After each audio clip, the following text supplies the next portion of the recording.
Halo semuanya, saya akan menjelaskan tentang metode penelitian kuantitatif dan kualitatif secara cepat, sederhana dalam penelitian teologi, dalam penelitian pendidikan Kristen, atau juga dalam penelitian sosial.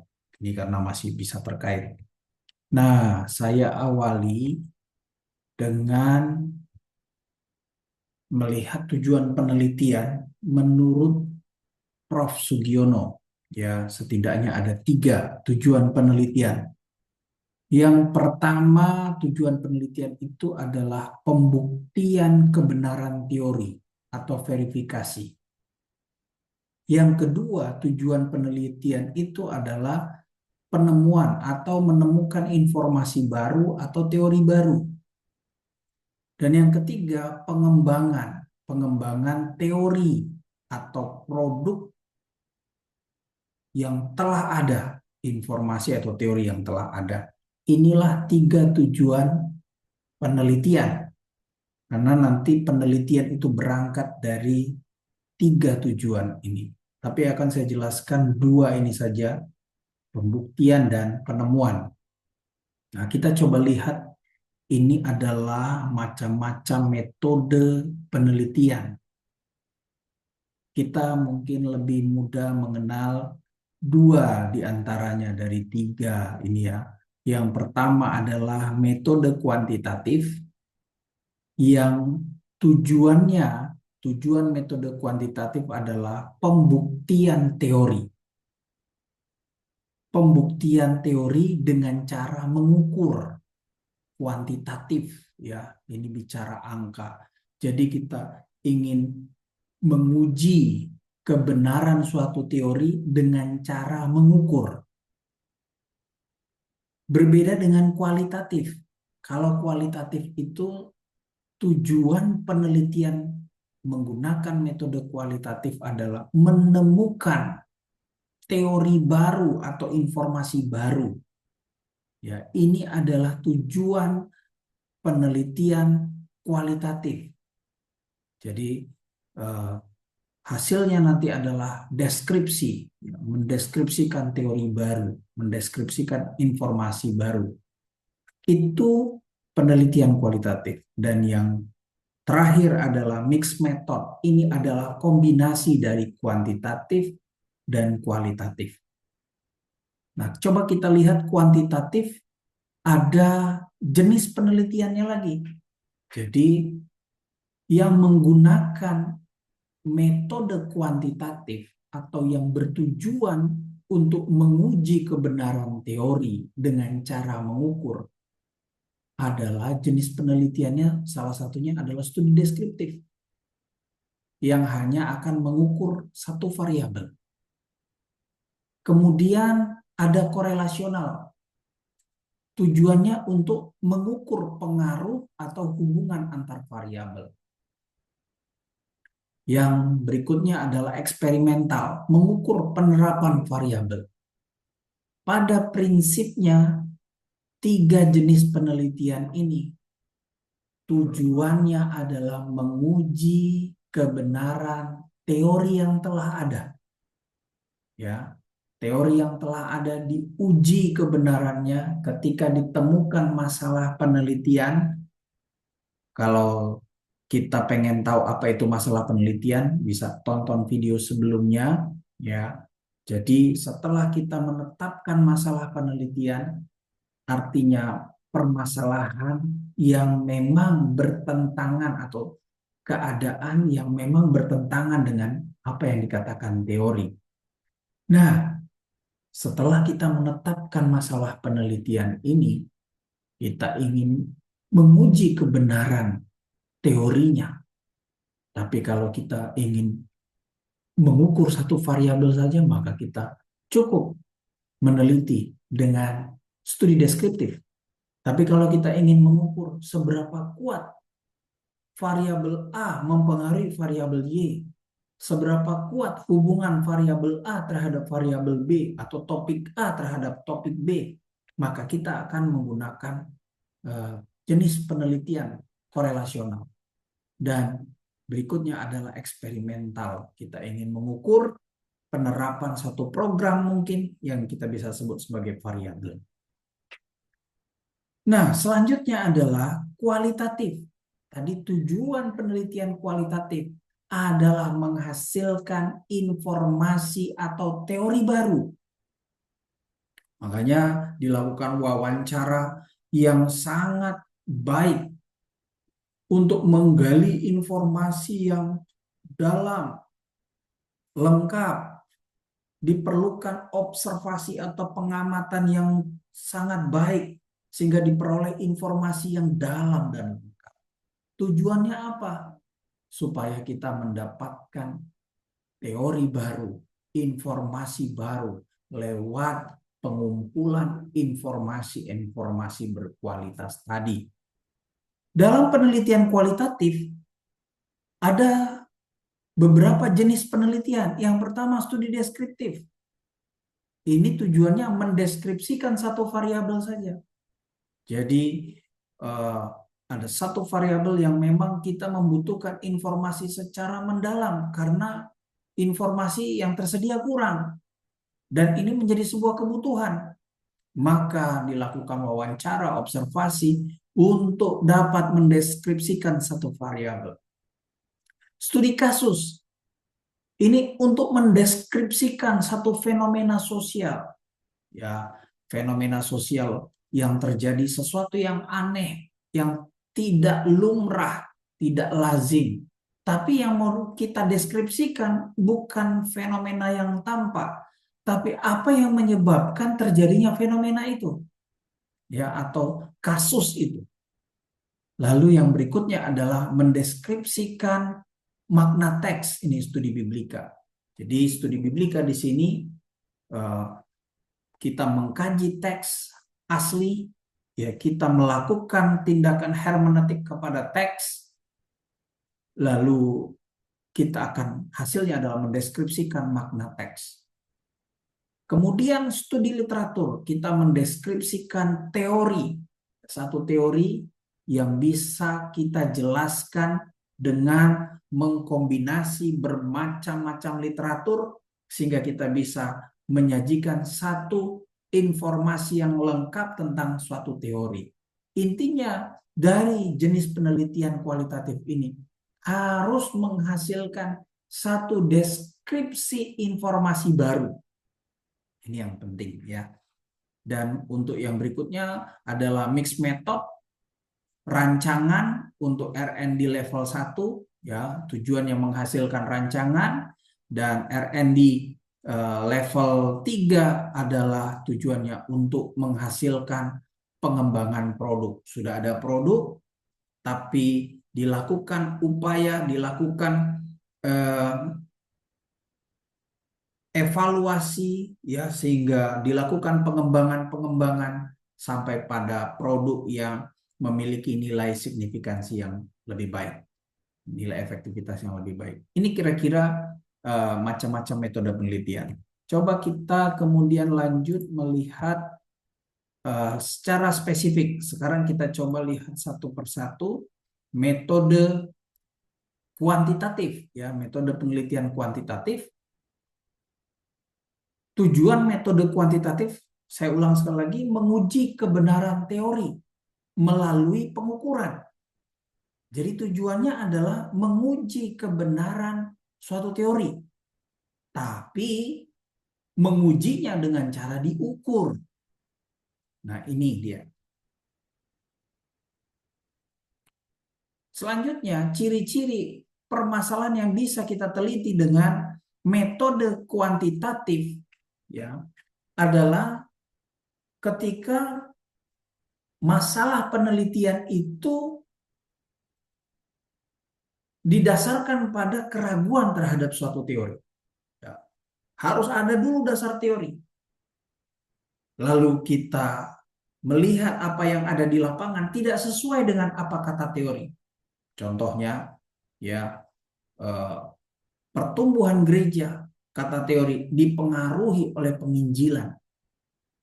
Penginjilan mempengaruhi pertumbuhan gereja, tapi di suatu gereja penginjilannya sudah baik, tetapi pertumbuhan gereja tidak terjadi. Nah, ini masalah karena yang di lapangan tidak sesuai dengan apa yang dikatakan teori. Nah, inilah masalah yang perlu kita teliti. Kriteria pertama harus memenuhi itu dulu.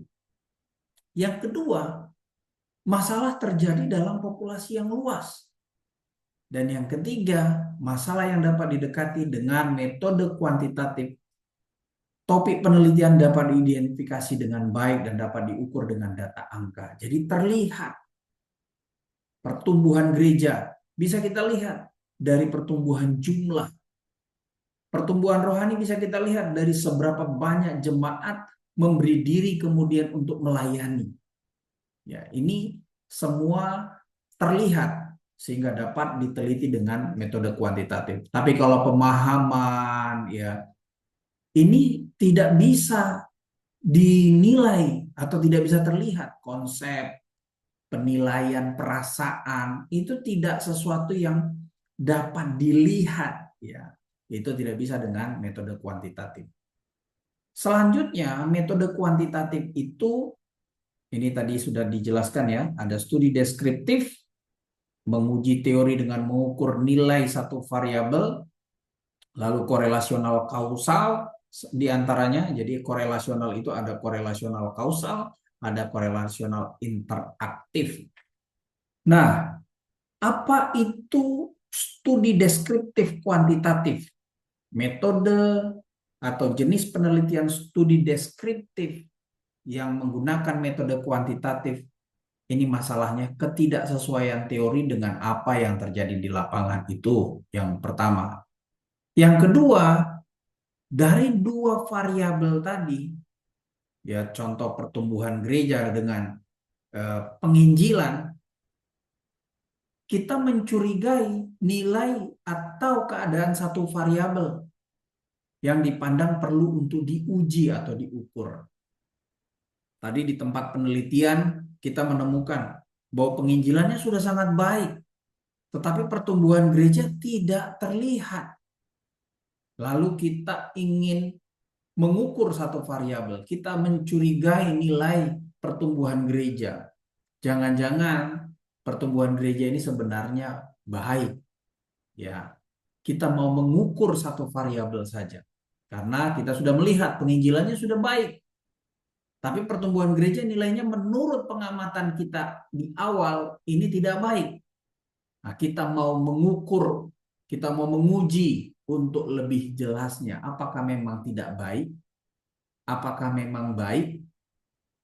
Ya, kalau memang tidak baik, maka benarlah dugaan kita bahwa teori ini layak untuk diragukan ya kebenarannya, karena tidak sesuai. Tadi teori berkata kalau penginjilan baik maka pertumbuhan gereja baik, tapi ternyata setelah kita ukur nanti penginjilannya ternyata buruk sementara pertumbuhan gerejanya baik.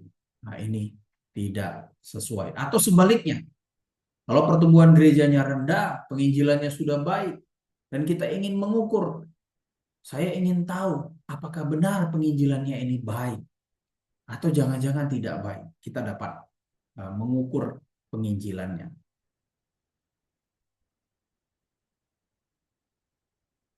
Nah, ini satu contoh yang bisa ya kita lihat. Contohnya, kita melihat ada masalah keberhasilan perintisan gereja. Ini dari teorinya Donald McGavran dan Howard Snyder ya. Dalam teorinya itu dia menjelaskan bahwa keberhasilan perintisan gereja itu dipengaruhi oleh kualitas SDM perintis, kepemimpinan kaum awam, penginjilan, dukungan gereja induk, dan penggunaan teknologi dalam pelayanan dan penjangkauan. Menurut teori beliau, dua orang beliau ini adalah variabel-variabel yang mempengaruhi variabel keberhasilan perintisan gereja. Di sini saya memberikan penjelasan lebih detail ya. Kualitas SDM perintis itu apa? Oh, ini berkarunia perintis gereja baru, memahami panggilan gereja, apa saja panggilan gereja itu dia memahami dengan baik. mengetahui kiat menentukan wilayah perintisan yang tepat, gencar ber-PI, memberitakan Injil, dan seterusnya. Nah, berdasarkan teori faktor-faktor ini mempengaruhi keberhasilan perintisan gereja. Lalu kemudian kalau kita menemukan, contoh ini ya, kalau kita mau melihat di satu tempat penelitian, ini sudah berhasil atau tidak perintisan gerejanya, kita perlu cek di teori. Apa indikator keberhasilan perintisan gereja? Kita bisa cek, ini ada teori dari Donald McGavran. Bisa kita lihat dari pertumbuhan numerik. Bisa kita lihat dari pertumbuhan spiritual jemaat. Kita bisa lihat dari pertumbuhan keuangan gereja. Kita bisa lihat dari pertumbuhan kepemimpinan dalam gereja perintisan itu. Ini adalah alat ukur untuk mengatakan gereja perintisan ini berhasil atau tidak. Nah, setelah kita ukur di gereja yang sedang dirintis, katakan saja kita kemudian mengatakan bahwa gereja ini tidak berhasil, ya, atau kurang berhasil. Lalu kita cek kualitas SDM perintisnya bagus enggak? Lalu ternyata kita temukan kualitas SDM perintisnya baik. Sekali lagi, untuk mengetahui kualitas SDM perintis, indikatornya apa? Kita perlu cari di teori juga. Seperti tadi ya, seperti ini tadi. Ini indikator keberhasilan perintisan gereja.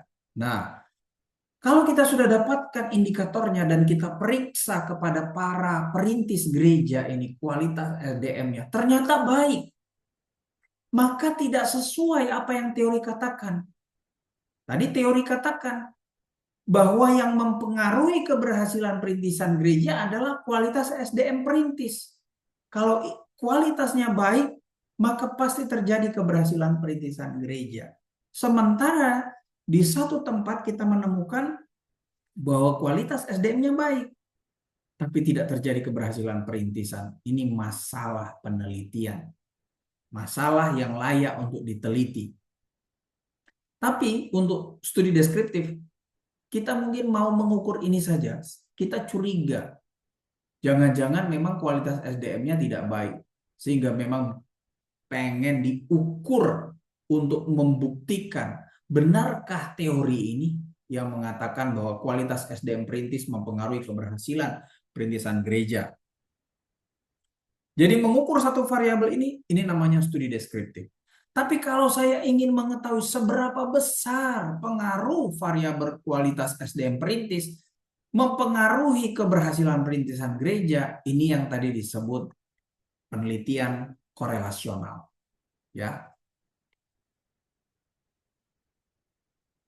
Oke, yang berikutnya adalah metode kualitatif. Metode kualitatif tujuannya adalah menemukan informasi atau teori baru melalui pengumpulan informasi yang berkualitas. Ini dia. Ya, kita menemukan informasi baik itu dari wawancara, dari observasi, untuk apa? Nantinya akan dianalisis sampai menemukan informasi baru. Nah, ciri-ciri permasalahan yang dapat diteliti dengan metode kualitatif. Mengkaji makna yang ada di balik fenomena yang tampak. Jadi kita tidak fokus pada fenomena hal-hal yang tidak wajar tadi, bukan hanya fokus kepada sesuatu yang terlihatnya, fenomena yang tidak wajarnya, tapi apa yang ada di balik dari fenomena itu. Apa yang menyebabkan fenomena ini terjadi? Inilah yang menjadi fokus kajian penelitian kualitatif. Masalah penelitian berkaitan dengan perasaan, pemahaman, makna, atau konsep. Masalah penelitian tidak dapat diukur dengan angka. Jadi ini bukan mengumpulkan informasi angka, tapi mengumpulkan informasi yang berkualitas ya dalam bentuk narasi atau wawancara dan sebagainya ya, pengamatan. Nah, penelitian yang menggunakan metode kualitatif yaitu studi deskriptif untuk mendeskripsikan satu variabel. Ketika kita melihat contoh saja ada satu metode perintisan gereja yang sangat menarik di satu tempat dan menciptakan gereja perintisan yang luar biasa di sana, dan kita ingin mendeskripsikan dengan lengkap eh, metode perintisan gereja ini, bisa menggunakan studi deskriptif, mendeskripsikan satu variabel sampai kita memperoleh informasi baru tentang metode perintisan gereja itu. Artinya metode informasi itu memang belum dijelaskan pada teori-teori yang sudah ada. Lalu studi kasus, meneliti suatu fenomena sosial. Ya, tujuannya kita nanti dapat mendeskripsikan suatu fenomena sosial secara lengkap. Dan studi biblika kita mendeskripsikan makna teks, ya. Tapi perlu diingat, untuk studi biblika kita tidak meneliti topik-topik doktrinal, karena itu memang sedari dulu kelompok-kelompok atau aliran-aliran itu memang berbeda pandangan tentang itu. Tapi topik-topik lain selain doktrinal dapat kita gali dengan studi biblika, supaya nanti hasilnya akan menjadi lebih bermanfaat kepada gereja dan orang-orang percaya, ya, dunia pendidikan dan sebagainya. Ya, itu saja yang bisa saya jelaskan untuk metode kuantitatif dan metode kualitatif. Terima kasih.